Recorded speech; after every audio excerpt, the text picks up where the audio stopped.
할렐루야. 수요예배에 오신 여러분들이 주님의 이름으로 환영하고 축복합니다. 오늘 예배를 통해서 우리가 주님께 더 가까이 나아가는 그런 시간이 되었으면 좋겠습니다. 주님의 음성 듣고 또 주님 주신 기쁨으로 우리 하나님께 나아가기를 원합니다. 우리 함께 박수 치면서 힘차게 찬양하겠습니다.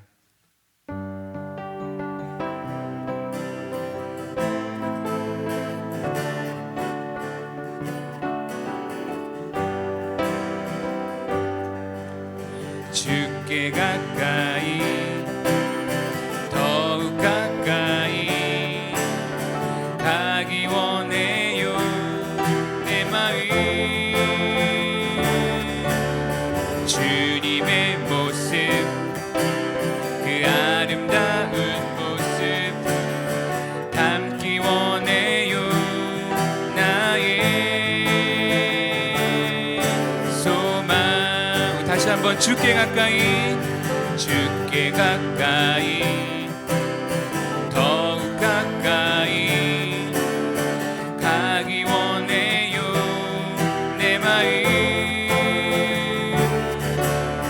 주님의 모습, 그 아름다운 모습 담기 원해요.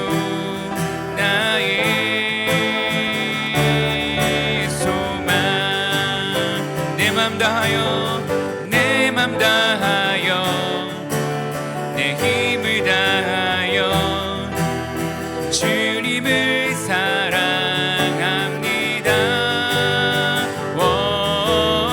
나의 평생에 주님만을 섬기며 주와 함께 거하기 원해요. 주께 가까이, 주께 가까이 더욱 가까이 가기 원해요. 내 마음 주님의 모습, 그 아름다운 모습 담기 원해요. 나의 소망. 내 맘 다하여, 내 맘 다하여, 힘을 다하여 주님을 사랑합니다.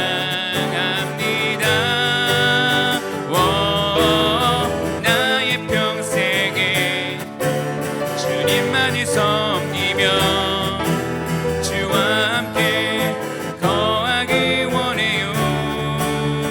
주께 가까이, 주께 가까이 더욱 가까이 가기 원해요.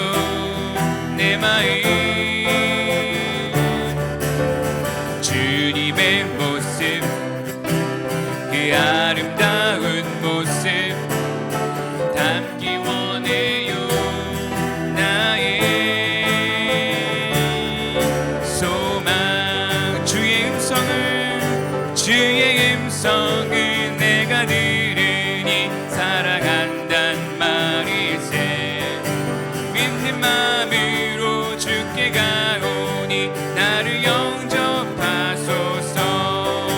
내가 매일 십자가 앞에 더 가까이 가오니 구세주의 흘린 보배 피로써 나를 정케 하소서.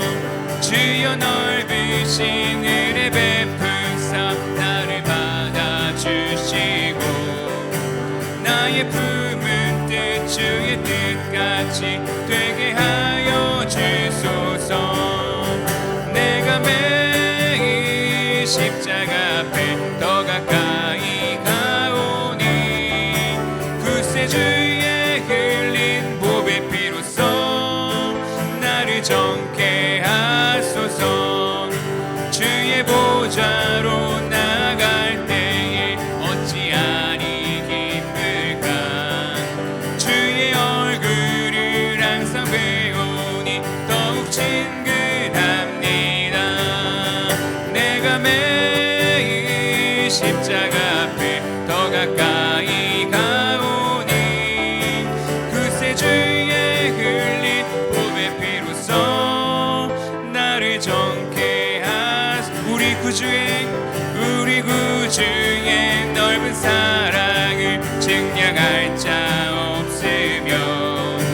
주가 주시는 참된 기쁨도 헤아릴 수 없도다. 내가 매일 십자가 앞에 더 가까이 가오니 그새 주의 흘린 보배 피로써 나를 정케하. 내가 매일 십자가 앞에 더 가까이 가오니 그새 주의 흘린 보배 피로써 나를 정케 하소. 내 영혼의 햇빛비치니 주 영광 찬란해. 이 세상 어떤 빛보다 이 빛도 빛나네. 주의 영광 빛난 광채 내게 비춰주시옵소서. 그 밝은 얼굴 배울 때 나의 영혼 기쁘다. 내 영혼에 노래 있으니 주 찬양합니다. 주 귀를 기울이시사 다 듣고 계시네. 주의 영광 빛난 광채 내게 비춰주시옵소서. 그 밝은 얼굴 배울 때 나의 영혼 기쁘다. 내 영혼의 봄날 되어서 주 함께 하실 때 그 평화 내게 깃들고 주의 국길에 주의 영광 빛난 광채 내게 비춰주소서. 그 밝은 얼굴 배울 때 나의 영혼 기쁘다. 내 영혼에 희락이 있고 그 소망 넘치네. 주 예수 복을 주시고 또 내려주시네. 주의 영광 빛난 광채 내게 비춰주시옵소서. 그 밝은 얼굴 배울 때 나의 영혼 주의 영광 빛난 광채 내게 비춰주시옵소서. 그 밝은 얼굴 배울 때 나의 영혼 기쁘다. 주의 영광 빛난 광채 내게 비춰주시옵소서.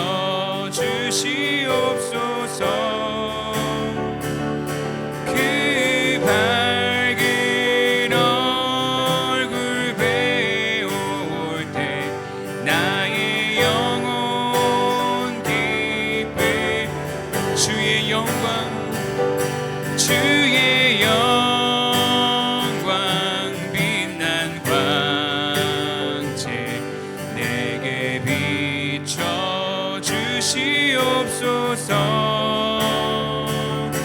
그 밝은 얼굴 배울 때 나의 영혼 기쁘다.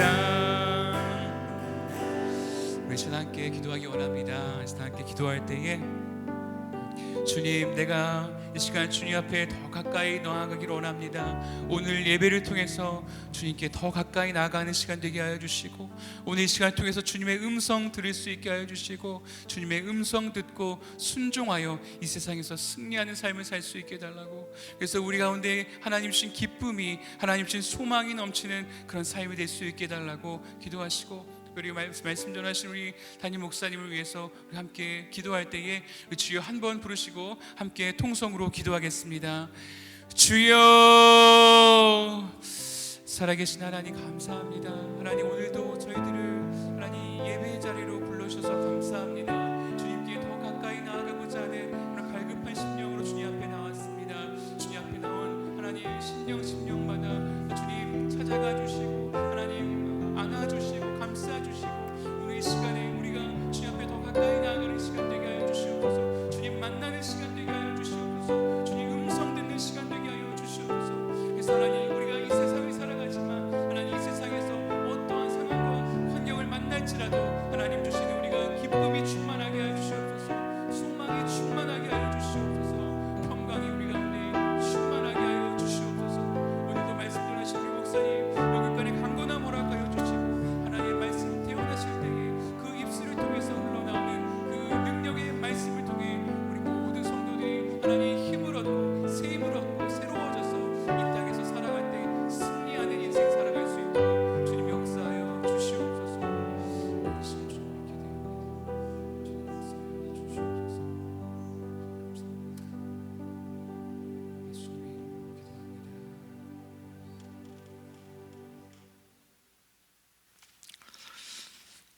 자, 오늘 우리에게 주신 하나님 말씀 보시겠습니다. 오늘 우리에게 내리시는 하나님 말씀은 히브리서 11장 17절로부터 19절에 있는 말씀입니다. 히브리서 11장 17절로부터 19절에 있는 하나님의 말씀입니다. 히브리서 11장 17절로부터 19절에 있는 하나님의 말씀을 받들어 봉독하겠습니다. 아브라함은 시험을 받을 때 믿음으로 이삭을 드렸으니 그는 약속들을 받은 자로 돼 그 외아들을 드렸느니라. 그에게 이미 말씀하시기를 내 자손이라 칭할 자는 이삭으로 말미암으리라 하셨으니 그가 하나님이 능히 이삭을 죽은 자 가운데서 다시 살리실 줄을 생각한지라. 비유컨대 그를 죽은 자 가운데서 도로 받은 것이니라. 아멘. 자, 오늘 말씀 보시겠습니다. 히브리서에 있는 말씀인데 오늘 말씀은 이렇게 시작하지 않습니까? 아브라함은 시험을 받을 때 믿음으로 이삭을 드렸으니 그는 약속들을 받은 자로 돼 그 외아들을 드렸느니라. 이렇게 되어 있습니다. 자, 우리가 다 아는 대로요, 아브라함은 아들 이삭을 하나님께 드리지 않았겠습니까? 어떻게 아들을 드릴 수가 있나? 그것도 번제로 어떻게 아들을 갖다가 자식을 그렇게 드릴 수가 있나?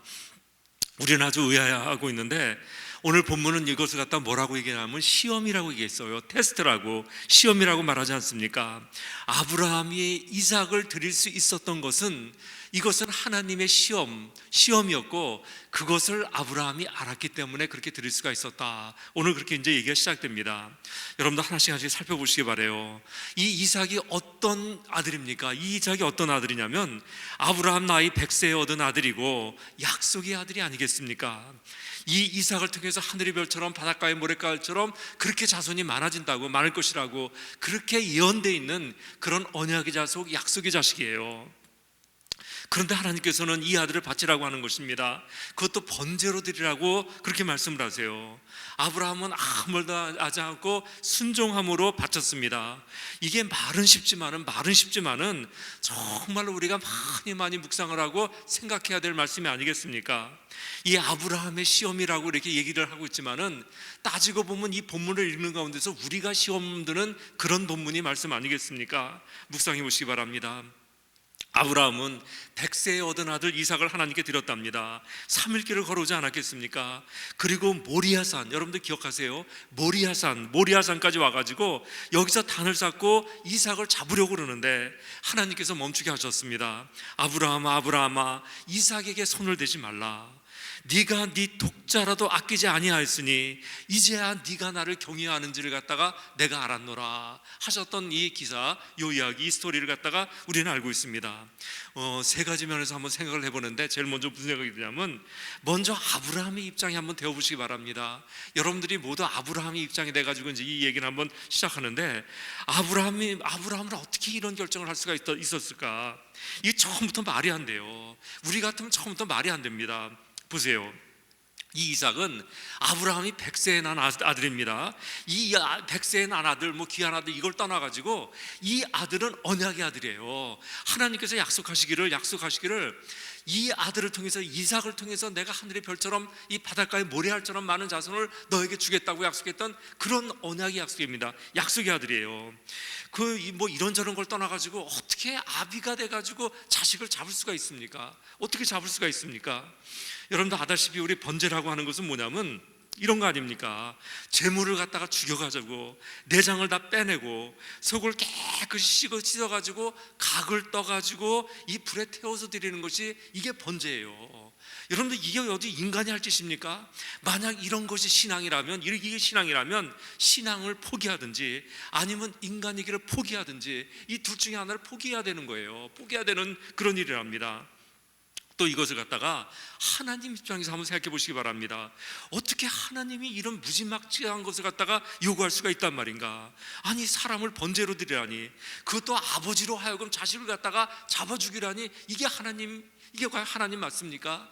우리가 믿는 그 하나님은 정말 사랑의 하나님이에요. 사랑의 하나님이에요. 그래가지고 얼마나 그 사랑이 많은지 아직도 상고는 먼데 동고밭까지 나와서 기다리는 그런 아버지 같은 하나님 아니겠습니까? 그런 하나님이 어떻게 이렇게 할 수가 있단 말인가? 이해가 되질 않는 그런 본문 아니겠습니까? 그리고요, 성경의 입장에서 보면 성경은 이런 것을 갖다 아주 엄격하게 금지하고 있어요. 율법서를 보면 이런 것이 있다는 거 여러분 기억하시기 바랍니다. 제가 옛날에 그 이스라엘 성지 순례를 갔을 때도 느꼈는데, 이스라엘에 가면 싱크대가 이렇게 두 개가 있다는 거, 이게 이렇게 돼 있는데 왜 그러냐면 새끼 염소를 요리할 때 그 어미의 젖으로 삼지 말라는 그런 율법이 있어요. 이 새끼를 잡을 얼마든지 새끼 염소 요리할 수 있습니다. 요리는 하지만 요리할 수는 있지만은 그러나 그것을 어미의 젖을 가지고 삼지 말라고. 이것도 한두 번 얘기한 게 아니에요. 3번씩이나 강조했던 것이 이런 얘기인데, 참 이 새끼소를 요리할 수는 있지만은 이걸 갖다가 어미의 젖으로는 요리하지 말라고, 그것은 아주 가증한 것이고 잔혹한 것이라고 그러시면서 절대로 어미의 젖으로 새끼 염소를 갖다 요리하지 말라고 무려 3번씩이나 강조하면서 그렇게 써 있는 것이 성경책이에요. 오늘 이것도 보면요, 이 자식을 불살하지 말라, 이게 신명기 12장에 보면요 아주 그냥 꼭 집어서 얘기를 했어요. 절대 자식을 갖다가 이 제사 지지 말라고, 불태우지 말라고 아주 그냥 꼭 집어서 말씀했는데, 왜 그러냐면 이 가나안 땅에는요, 이 가나안들 가나안 우상 그 본토민들이 우상 중에서는 이 자식을 갖다가 이 불사르는 그런 예배가 있었어요. 그런 우상 숭배가 있었어요. 이것을 하나님께서 아주 엄청 싫어하셨습니다. 그래가지고 아주 특명을 내렸는데, 야, 너희들이 가나안 땅에 들어가면 자녀를 불살아 죽이는 그런 예식이 있단다. 그런 것들이 있단다. 나는 절대로 그것을 인정할 수 없으니 너희들은 절대로 그런 짓을 하면 안 된다. 하나님 누누이 말씀하셨어요. 그런 말씀을 꼭 집어서 말씀하셨습니다. 자, 여러분, 이 가나안 신 중에는 몰렉이라고 하는 신이 있어요. 몰렉이라고 하는 그런 우상이 있는데, 이 몰렉은 이 멜렉에서 나온 말인데 왕이라고 하는 뜻입니다. 이 몰렉 신앙의 그 특징은 뭐냐면 그 절정에서 자식을 태워 죽이는 그런 예식이 있어요. 이 몰렉의 신은 청동으로 되어 있습니다. 손을 갖다 이렇게 앞으로 이렇게 뻗고 있어요. 두 손을 이렇게 앞으로 뻗고 있습니다. 이 뻗고 있는데 이 두 손 아래에는 구덩이가 이렇게 파여 있고 이게 불구덩이에요. 여기서 불을 갖다 활활 지피는 거예요. 그러면 이 청동으로 쏘는 이 여기가 얼마나 뜨겁겠습니까? 뜨겁지 않겠습니까? 이 예식의 절정의 이름은 자기 자식을 갖다가 이게 데려와가지고 꽁꽁 묶어가지고 그 위에다 올려놓는 거예요. 이 뜨거운 손 위에다 올려놓습니다. 그럼 애가 뜨거워가지고 몸을 비틀고 그러다가 불 위에 떨어지지 않습니까? 이것이 제사래요. 이게 그 사람들의 제사래요. 더 비극적인 것은 부모인데, 이때 진짜 신앙을 가진 부모라면 그 장면을 바라보면서 눈살을 찌푸려서도 안 되고 울어서도 안 돼요. 그저 담담히 기쁜 표정으로 그래서 바라봐야 되는 그게 이 사람들이 예식인데, 여러분들 이게 가능한 얘기입니까? 이거는 인간도 아니고 종교도 아니에요. 이거는 완전히 사탄 숭배하는 그 사탄 그거지, 사탄 숭배지. 이런 건 뭐 인간도 아니고 이건 종교도 아닙니다. 그런데 하나님께서 만약에 이렇게 자식을 태워 죽여라 이렇게 요구를 하신다면 그게 몰렉하고 뭐가 달라요? 하나님하고 몰렉하고는 다를 바가 하나도 없다는 것입니다. 근데 여기서 잘 생각해 봐야 되는 것이 뭐냐면, 그런데 반대로 하나님께서 이것을 갖다 요구하셨다면, 그렇게 싫어하시는, 이거 하지 말라고 그렇게 말씀하시고 싫어하시는 하나님께서 이걸 갖다가 요구를 하셨다면, 여기에는 뭔가 다른 뜻이 있구나 생각할 수 있는 거 아니겠습니까? 그게 바로 시험이라는 거예요. 그게 바로 시험이었다는 것입니다. 여러분들 보세요. 이 하나님께서는 이 자식을 갖다가 이렇게 불사르는 거, 이거 엄청나게 싫어하세요.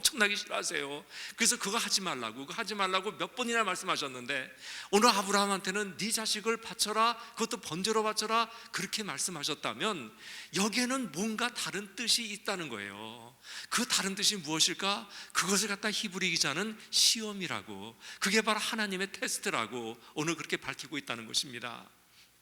자, 그래가지고 여러분들 여기서 시험이라고 하는 말을 갖다 우리가 생각을 해야 되는데, 이 성경에서 시험이라고 하는 말에는 두 가지 뜻이 있어요. 하나는 그냥 테스트하는 거, 이런 시험이 있고 우리가 학교에서 테스트하는 거, 이런 시험이 있고, 또 하나는 아이고 나 시험 들었어, 뭐 하다가 저 사람한테 시험 들었어 할 때 그런 시험이 있어요. 그런 시험. 그러니까 이게 그가 앞에 있는 테스트하고 아이고 나 시험 들었어 이거하고는 다른 시험이에요. 다른 거예요. 다른 거예요. 자 보세요. 우리가 학교에서 이제 시험을 봐요. 학교에서 테스트를 보는데 그 시험을 보는데 왜 시험을 봅니까? 학생을 잡으려고 그러는 것이 아니지 않습니까? 그야말로 이 학교에서 시험을 보는 거는 이 학생 갖다 평가를 하는 거예요. 평가를 하면서 그런 시험이 있어야지 공부를 하게 되고 실력이 향상되기 때문에 시험을 보는 거 아니겠습니까? 하나님께서 우리에게 주시는 시험이라고 하는 것은 이걸 말해요. 이거 아브라함이 받았던 시험도 이거예요. 이거. 그런데 우리가 시험 들었다, 이거는 완전히 잡으려고 그냥 작정하고 시험 들게 만드는 거, 그거하고는 다른 거라는 것입니다. 오늘 아브라함이 받은 시험이라고 하는 것은 우리가 학교에서 테스트하는 거, 그러니까 우리의 실력을 높이고 뭔가 평가를 하고 이거 하기 위해서 하는 그 시험이 지금 아브라함의 요 시험이었었어요. 자, 여러분들 아브라함은 믿음이 참 좋은 사람 아닙니까? 그래서 지난 시간에도 결정해야 될 때 가서 결정을 했고, 그리고 선택해야 될 때 가서 선택을 했고, 기다려야 할 때는 기다렸어요. 참으로 이런 좋은 믿음을 가지고 있었는데 이것을 하나님께서는 엄청나게 기뻐하시지 않았습니까? 여러분들 2주 전에 성경 공부했던 걸 생각해 보세요. 그때 아브라함은 마땅히 결정해야 될 것, 그것을 갖다가 결정했어요. 갈 바를 알지 못하고 떠났는데 그런 결정을 했다는 것입니다. 그래서 그때 믿음은 결정이다 이렇게 말씀을 드렸는데 그랬고요. 지난 시간에는 이 아브라함은 100세가 될 때까지 끊임없이 기다렸었어요. 그런 기다림을, 자기의 믿음의 표현을 기다림으로 표현했다는 것입니다. 이렇게 아브라함은 참 좋은 믿음을 가지고 있었어요. 좋은 믿음을 가지고 있었는데 오늘 여기서 하나님께서 시험하신 것은 뭐냐면, 야 아브라함아, 너 정말 좋은 믿음 가지고 있다. 그러나 그것 말고 네가 믿음의 조상이 되려면 하나를 더 뛰어 올라가야 된단다. 그래서 이거 하나를 정리하자 해가지고 내리시는 그 시험이 오늘 아들을 바쳐라 라고 하는 그런 시험이었었어요. 하나님께서는 이 시험을 통해서 뭐를 요구하시냐면, 네가 그래도 한 가지를 갖다가 클리어하게 해야 될 것이 있는데 네가 이것마저도 통과했으면 나는 좋겠다 해가지고 내리는 시험이 바로 그 시험이에요. 그 시험인데 도대체 한 가지를 이것마저도 네가 통과했으면 좋겠다라고 하는 그 한 가지가 무엇인지 아십니까? 오늘 이제 그걸 다루는 건데, 그 한 가지가 뭐냐면 나보다 더 중요하게 생각하는 것이 네 마음속에 없었으면 좋겠다, 이 얘기예요. 이거 하시는 거예요. 지금 너는 이 아들 이삭이 얼마나 예쁘겠니? 너 정말로 예쁘지. 뭐 세상 모든 사람이 마찬가지인데 정말 이 이삭이 예쁘고 네 목숨보다도 더 소중한 아들이라는 건 내가 안다. 그러나 이 이삭이 너에게 있어서 우상이 되면 안 된단다. 그 얘기를 하시는 거예요. 나보다 더 소중해서는 안 된다는 거. 네가 믿음의 조상이 되려면은 이 시험까지도 통과해야 된단다. 지금 그런 얘기를 하시는 거예요. 예. 굉장히 어려운 문제예요. 이 문제 참 어렵습니다.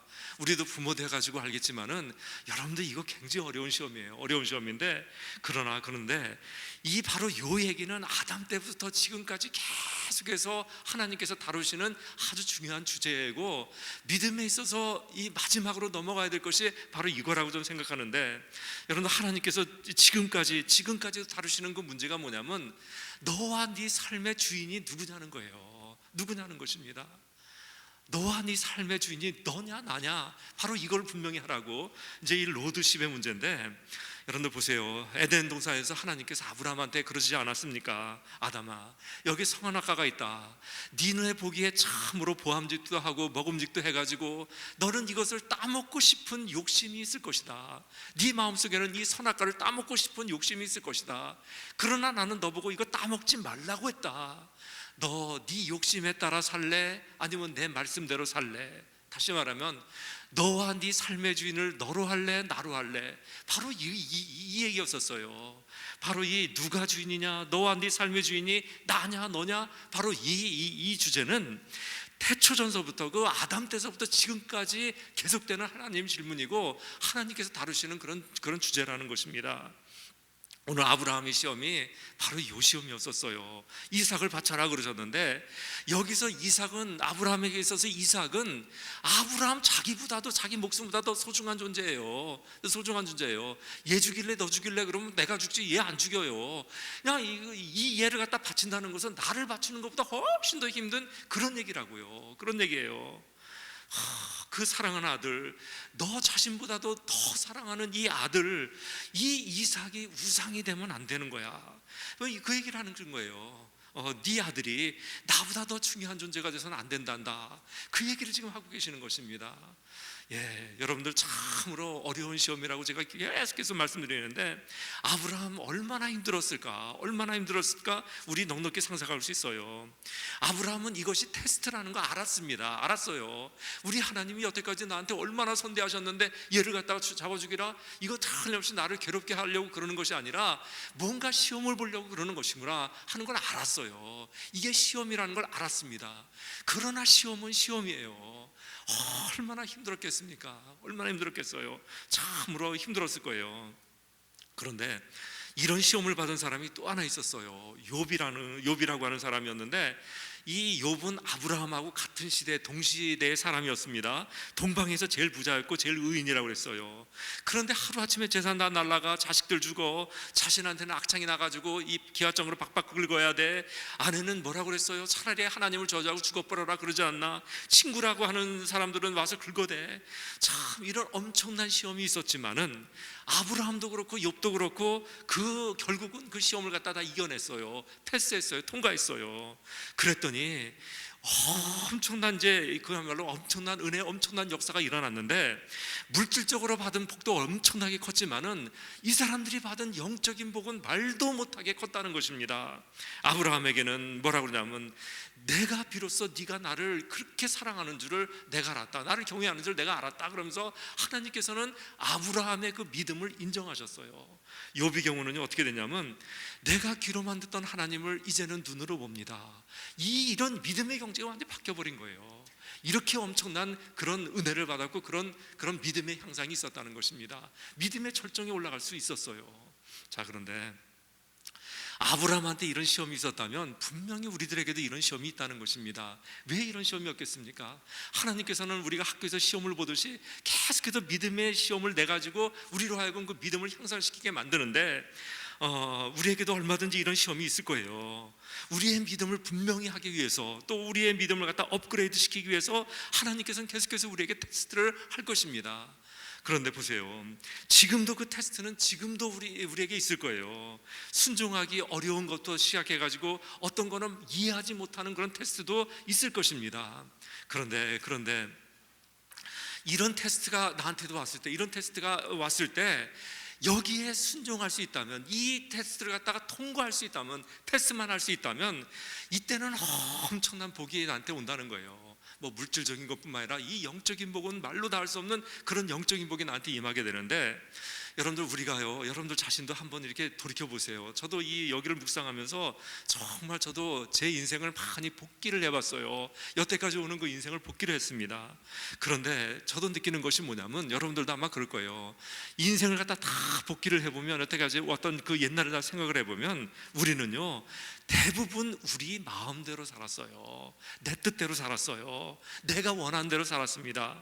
그렇게 오랫동안 신앙생활하고 그렇게 오랫동안 살았지만은 대부분 우리는 내 마음대로 내 뜻대로 살았지 하나님의 뜻대로 별로 살질 않았어요. 별로 살지 않았습니다. 하나님의 뜻에 순종해 본 것이 몇 개가 안 돼요. 따지고 보면 몇 개 안 됩니다. 그런데 놀라운 것은 그 몇 개밖에 안 되는 그 순종 때문에 오늘날 내가 되었다는 거예요. 내가 되었다는 것입니다. 여러분들 이게 무슨 말인지 알 거예요. 여러분들이 과거를 돌이켜 보세요. 여러분들도 다 여러분들 마음대로 살았고 여러분들 뜻대로 살았습니다. 하나님의 뜻에, 하나님의 마음에 그 순종해서 사는 건 몇 개 안 됩니다. 그러나 그 몇 개 안 되는 그 순종 때문에 오늘날이 내가 되었다는 거예요. 오늘날 내가 되었다는 거예요. 여기서 생각할 게 뭐냐면, 그때 몇 개만 더 순종할 것을, 그때 몇 개만 더 순종할 것을, 내가 몇 개 순종해가지고 오늘날 이게 됐는데 그때 몇 개만 더 순종했으면 얼마나 더 좋은 내가 되었을까. 이걸 생각하면 참 억울해요. 그때 그때 그 순종할 것을, 그때 그거 순종하면 나 정말 대단한 사람 되었을 텐데, 이런 것들이 얼마나 많은지 모릅니다. 얼마나 많은지 몰라요. 무슨 얘기냐면, 하나님께서 테스트를 했을 때 이거에 순종하겠는가, 여기를 갖다 통과하면 우리가 누리는 복은 말로 다 할 수 없는 복을 누린다는 그런 얘기예요. 그런 얘기입니다. 하나님의 테스트는 엄청난 복의 근원입니다. 작은 건 몇 가지 순종해가지고 이 정도가 되었다면, 큰 시험을 통과했다면 얼마나 우리의 믿음이 대단한 믿음이 되었겠습니까? 얼마나 우리의 인생이 달라졌겠습니까? 전 분명히 이걸 느끼는데, 지금도 늦지 않았어요. 지금도 계속해서 하나님의 테스트는 오는데, 그 테스트를 내가 얼만큼 순종하면서 잘 통과를 할 것인가, 지금도 그 생각해보는 것입니다. 그 생각해보고 있어요. 바로 하나님의 테스트라고 하는 것은 이런 것이라는 것, 바로 하나님의 테스트는 우리에게 있어서 복의 근원이 된다는 것을 여러분들 믿어가면서, 그걸 알아가면서 그렇게 이 시험을 통과하는 저와 여러분이 다 되자는 것입니다. 자, 이런 것이 시험인데, 이제 마지막으로 우리가 묵상할 것은 뭐냐면, 아브라함은 이 시험을 갖다 이겼습니다. 어떻게 이겼는가를 갖다 오늘 말씀 보면서 생각해 보자고요. 아브라함은 어떻게 했냐면, 제일 먼저 생각했어요. 두 가지 것으로 이겼는데, 1번이 생각했습니다. 오늘 본문 19절을 봤더니 뭐라고 하냐면, 하나님이 능히 이삭을 죽은 자 가운데서 다시 살리실 줄로 생각한지라. 19절을 봤을 때 생각한지라 분명히 그랬어요. 여기서 생각은 이제 믿은 건데, 여러분들 아브라함이 첫 번째 이 시험을 갖다 이길 수 있었던 첫 번째 비결은 생각했기 때문에 그래요. 생각했다고 그랬어요. 오늘 히브리서는 아브라함의 이 시험을 통과한 것은 생각했기 때문이다라고 말씀하는데, 무슨 생각을 했었냐면, 하나님이라면 능히 요 이삭을 다시 살릴 수 있을 것이다라고 그렇게 생각을 한 거예요. 그렇게 믿었던 것입니다. 그렇지 않습니까? 여러분들, 이게 대단한 생각이고 대단한 믿음이에요. 그 당시 부활이라는 거 없었잖아요. 그런데 이 아브라함은 뭐라고 생각했냐면, 내가 설사 이 아들 갖다 죽인다 하더라도 하나님은 능히 얘를 살리실 수 있을 거야. 그래가지고 잡을 수 있었어요. 이것 때문에 이 시험을 갖다 통과할 수 있었던 것입니다. 그렇지 않습니까? 여러분들, 하나님이 아브라함에게 이제 이삭을 바치라고 말씀했어요. 그때서부터 아브라함은 생각을 해본 거예요. 생각을 해봤는데, 특별히 무슨 생각을 했냐면, 그동안 하나님이 나를 어떻게 대하셨는가를 갖다가 생각을 해본 거예요. 그동안 하나님이 나를 갖다 어떻게 대하셨는가를 생각해 본 거예요. 마치 바둑을 끝내고 그 바둑을 갖다 이렇게 복귀하지 않습니까? 고수들은 복귀하는데, 그런 것처럼 아브라함은 자기의 일생을 갖다 복귀를 해봤어요. 이 복귀를 해본 것입니다. 복귀를 해봤더니, 여태까지 하나님께서 나한테 얼마나 선대하셨는지 몰라요. 그래서 하나님이 이삭을 드리라고 하는 것은 다시 살리시려고 그러는 것이야. 여기까지 결론이 간 것입니다. 그래가지고 바칠 수 있었고, 그것 때문에 이제 시험에 합격했는데, 여러분들, 기근이 들었어요. 가나안 땅에 기근이 들었어요. 이 아브라함이 가나안 땅에 들어왔는데 여기에 기근이 들었어요. 그러니까 아브라함이 애굽으로 피난을 가지 않습니까? 그런데 사라가 예뻐요. 애굽의 파라오가 사라를 이렇게 보더니 탐을 냈습니다. 이 아브라함은 사라를 갖다가 동생이라고 속여가지고 이 바로한테 보냈어요. 바로 그때를 생각한 거예요. 그때 하나님께서 어떻게 역사를 하셨는가 생각했는데, 하나님께서는 바로의 꿈에 나타나가지고 사라를 돌려보내게 하셨고, 그냥 자기들이 애굽을 떠나게 한 것이 아니라 많은 재산을 갖다 바로로부터 받아가지고 떠나게 하셨어요. 떠났어요. 이것이 생각이 난 거예요. 하나님이 나를 얼마나 선대하셨는데. 가나안 땅에서요, 이 아브라함이 가축이 많아졌어요. 하나님의 그 축복 가운데서 가축이 많아졌어요. 조카 롯도 가축이 많아지지 않았습니까? 아브라함의 종들하고 조카 롯의 종들이 이제 싸우는 거예요. 이 물을 가지고 싸우고 풀을 가지고 싸우는 것입니다. 그랬더니 아브라함이 조카 롯을 갖다가 산으로 데리고 올라가지 않습니까? 야, 롯아, 이제 너와 나는 헤어질 때가 되었다. 네가 좌하면 나는 우하고 네가 우하면 나는 좌하리라. 이 롯이 딱 보니까 저 소돔과 고모라가 있는 저 땅, 저기 오른쪽, 그쪽이 아주 비옥하거든요. 삼촌 나 저리 가겠습니다. 그래가지고 소돔과 고모라로 가는데 이 롯이 이제 소돔과 고모라 땅 그쪽에 가서 이제 살고 있는데 여기 전쟁에 말려 들어가가지고 포로가 돼가지고 잡혀가지 않습니까? 이 다 포로가 돼가지고 이제 끌려가고 있는데 이 소식을 아브라함이 듣지 않았습니까? 그래가지고 자기의 사병 300여 명을 데리고 밤에 기습을 해요. 기습을 해가지고 롯과 그의 가족 재산 다 찾아가고 돌아오는 것입니다. 그때를 생각해 봤어요. 그때를 생각해 봤습니다. 참 적들은 여러 나라가 연합한 대군이었었어요. 자기는 사병 300명밖에 안 됩니다. 상대도 안 되는 열세였는데, 중과부족의 열세였는데 하나님이 도우셔가지고 넉넉히 승리하고 다 뺏어가지고 다 회복해가지고 돌아올 수가 있었어요. 이것도 생각을 해본 거예요. 이걸 생각해 본 거예요. 그랬더니 답이 자꾸 나오는 것입니다. 그랬더니 이삭을 바치라고 하는 그 하나님의 의도를 알게 되었다는 것입니다. 하나님은 주었다가 빼앗는 그런 하나님도 아니고 나의 괴로움을 즐기는 그런 괴팍한 하나님 아니었었어요. 인자하시고 사랑이 많으시고 얼마나 나에게 후히 대접하셨는데 나를 얼마나 그렇게 귀하게 대접한 그런 하나님이라는 것을 깨달았답니다. 이런 하나님이시니 이삭을 설사 내가 잡는다 하더라도, 내가 죽인다 하더라도 하나님은 넉넉히 살리실 수 있을 거야, 이런 결론에 도달을 했고, 그래가지고 이걸 잡을 수가 있었습니다. 아브라함은 생각했어요. 그래가지고 이 시험을 갖다가 넘겼는데, 자, 여러분들 우리 여기서 참 배워야 되는 거예요. 지금 코로나가 막 정말 이렇게 극성을 부리고 있어요. 뭐 백신이 나왔다고 그러지만 지금 뭐 얼마나 많은 사람이 죽어나가요. 우리 참 불안해요. 정말 불안한데 이럴 때 별 생각이 다 나지 않습니까? 이런 코로나 가운데서도 하나님은 나를 사랑하실까? 이런 코로나가 있다는 것을 알기는 하실까? 그래가면서 우리는 별 생각을 다 하는데, 여러분들 그럴 때마다 아브라함을 생각하고 오늘 본문의 말씀 그 아브라함을 생각하고 여러분들의 일생을 복귀해 보시기 바랍니다. 다시 복귀해 보시기 바랍니다. 답이 나올 거예요. 그동안 하나님이 얼마나 나를 사랑하셨는가를, 얼마나 나를 아끼셨는가를, 얼마나 나를 지키셨는가, 얼마나 나에게 후대를 하셨는가를 여러분들 생각해 보라는 거예요. 여러분들의 일생을 복귀하면서 그것을 가서 생각해 보라는 것입니다. 정말 답은 나와요. 답이 나오는 것입니다. 우리 조상 중에서요, 이제라고 하는 사람이 있습니다. 이제라고 하는 사람인데 영조 때 아주 대학자였었어요.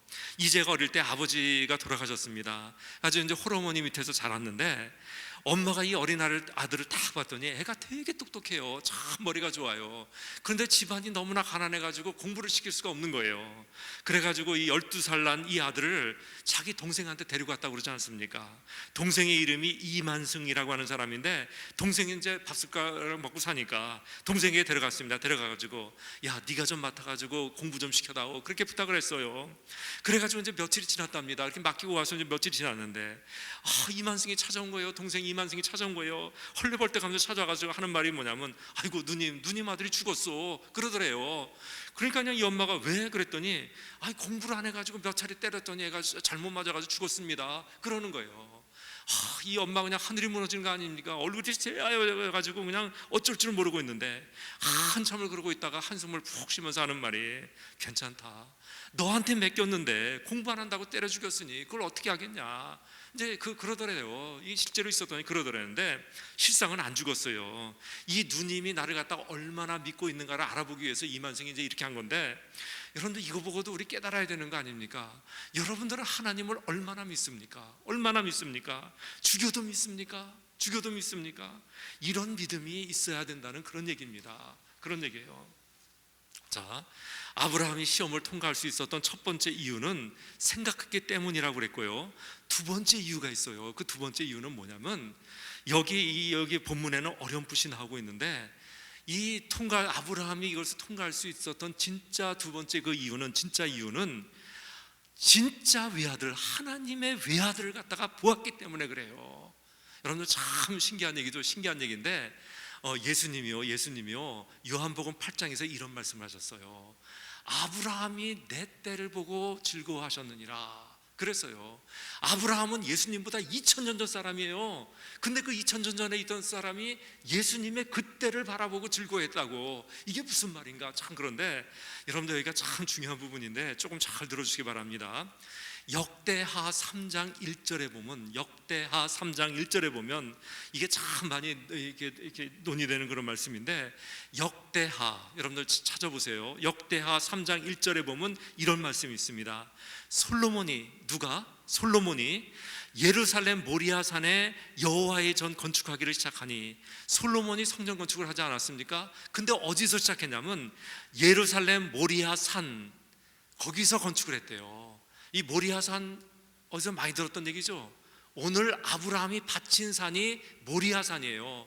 근데 그것이 예루살렘 모리아 산 그러고 있습니다. 이게 무슨 얘기냐면, 이 모리아 산이 어디냐면 예루살렘에 있어요. 그러니까 우리 저 스톤 마운틴이 아틀란타에 있는 것처럼 그렇게 이제 이 모리아 산은 예루살렘에 있는데, 바로 거기에다가 솔로몬이 성전을 건축하게 되었다는 것입니다. 솔로몬이 예루살렘 모리아 산에 여호와의 전 건축하기를 시작하니, 그곳은 전에 여호와께서 그의 아버지 다윗에게 나타나신 곳이요 여부스 사람 오르난의 타작마당에 다윗이 정한 곳이라, 이렇게 되어 있는데, 무슨 말이냐면 솔로몬이 성전을 건축하지 않았습니까? 인류 최초로 정말 하나님의 성전을 갖다가 건축을 했어요. 아주 거창하게 건축을 했는데, 그 솔로몬이 성전을 건축한 그 땅이, 그곳이 어디냐면 예루살렘 모리아 산이고요, 또 오르난의 타작마당이었다, 그렇게 기록이 된 거예요.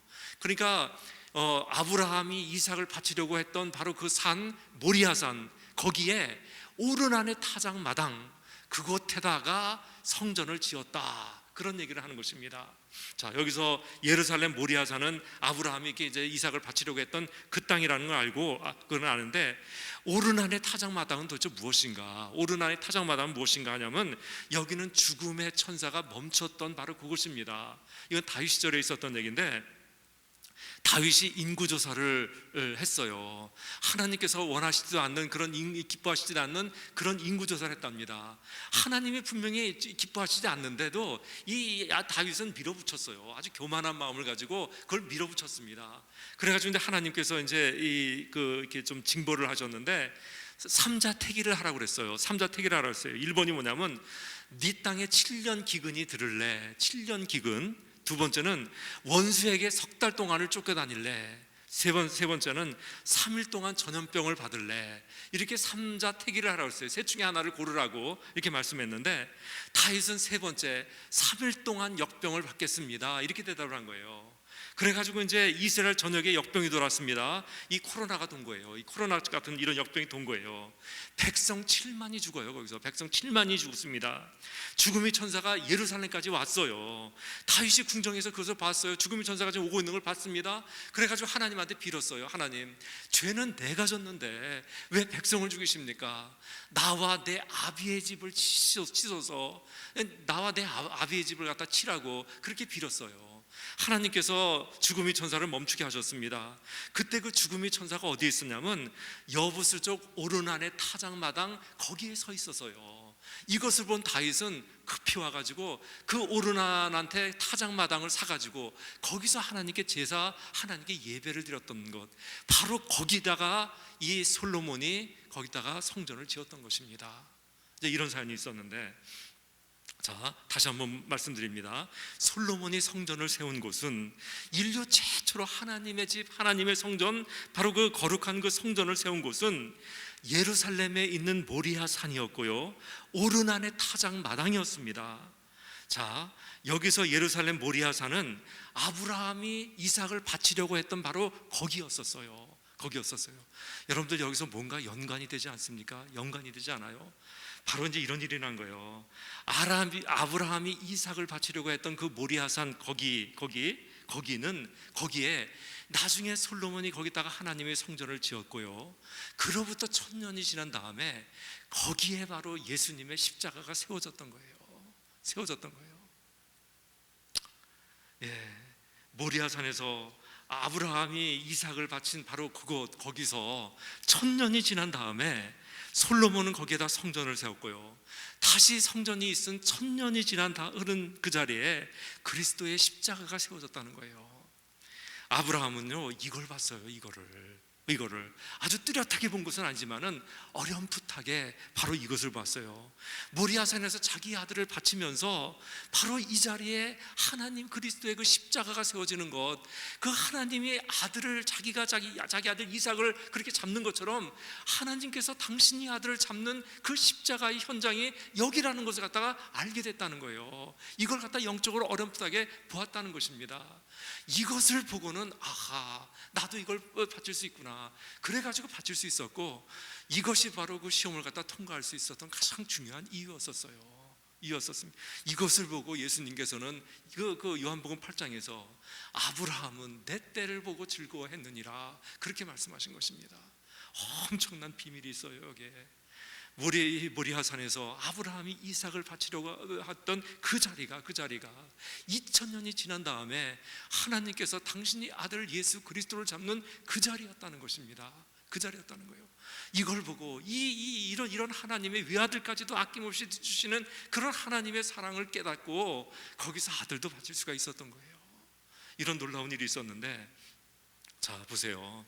여러분들 그 아브라함이 여기서 이 시험을 패스했더니, 시험을 합격했더니 하나님 말씀하셨어요. 이제야 네가 나를 사랑하는 줄 내가 알았다. 그러지 않았습니까? 여러분들 하나님께서는 바로 그 자리에서 아들 예수를 죽였어요. 아들 예수를 우리들에게 바쳤습니다. 우리도 고백해야 돼요. 아, 하나님, 내가 비로소 하나님의 사랑을 깨달았습니다. 그거 우리도 고백할 줄 알아야 되는 거예요. 하나님께서 아브라함이 이삭을 잡는 거 그걸 보고 보시더니, 야, 내가 비로소 이제야 네가 나를 사랑하는 줄 내가 알았다. 그걸 갖다가 그렇게 말씀하지 않았습니까? 그럼 우리도 똑같은 고백이 있어야 되는 거 아닙니까? 그 자리에서 하나님께서는 아들을 예수를 갖다 잡았는데 그렇다면 우리도 그것을 보면서, 아, 하나님이 나를 얼마나 사랑하시는 줄 내가 이제야 알았습니다. 이런 고백해야 되는 거 아니겠습니까? 이런 고백이 있어야 되는 거예요. 이 오늘 말씀을 통해서. 자, 이것이 오늘 말씀인데요. 오늘 말씀을 기억하면서 이런 것을 구별할 수 있는 그런 영적 분별력이 있기를 주님의 이름으로 축원합니다. 자, 오늘 말씀은요, 두 가지가 있어요. 믿음과 순종이에요. 믿음과 순종의 말씀입니다. 이 말씀을 기억하면서 죽어도 믿는 믿음, 죽어도 순종하는 순종, 이걸 좀 배우라는 것입니다. 믿음과 순종, 이걸 배우라는 것인데, 그리하여서 믿음과 순종과 믿음의 사람이 되시기를 다시 한번 주님의 이름으로 축원합니다. 우리 하나님 참으로 감사합니다. 아브라함이 이삭을 바칠 수 있었던 것이 2000년 후 이 자리에서 하나님이 아들 예수를 잡는다는 것을 바라봤기 때문이라는 것을 알게 하시고, 하나님께서 아브라함이 그 시험을 통과한 후에 내가 비로소 네가 나를 얼마나 사랑한다는 것을 알았다는 것처럼 우리도 그 자리에서 예수가 죽는 그 자리를 바라보면서, 아, 하나님이 나를 얼마나 사랑하시는 줄을 내가 알았나이다 고백할 줄 아는 그런 영적인 분별력이 있는 우리가 될 수 있도록 도와주시기를 간절히 구합니다. 진정 믿음과 순종과 믿음, 그걸로 점철된 인생을 살아갈 줄 아는 우리가 될 수 있도록 축복해 주옵소서. 예수님의 이름으로 기도합니다. 아멘. 우리 다 같이 주기도문 외우시고 예배를 마치겠습니다. 하늘에 계신 우리 아버지, 이름이 거룩히 여김을 받으시오며 나라가 임하옵시며 뜻이 하늘에서 이루어진 것 같이 땅에서도 이루어지이다. 오늘 우리에게 일용할 양식을 주옵시고 우리가 우리에게 죄 지은 자를 사하여 준 것 같이 우리의 죄를 사하여 주옵시고 우리를 시험에 들게 하지 마옵시고 다만 악에서 구하옵소서. 대개 나라와 권세와 영광이 아버지께 영원히 싸움나이다. 아멘.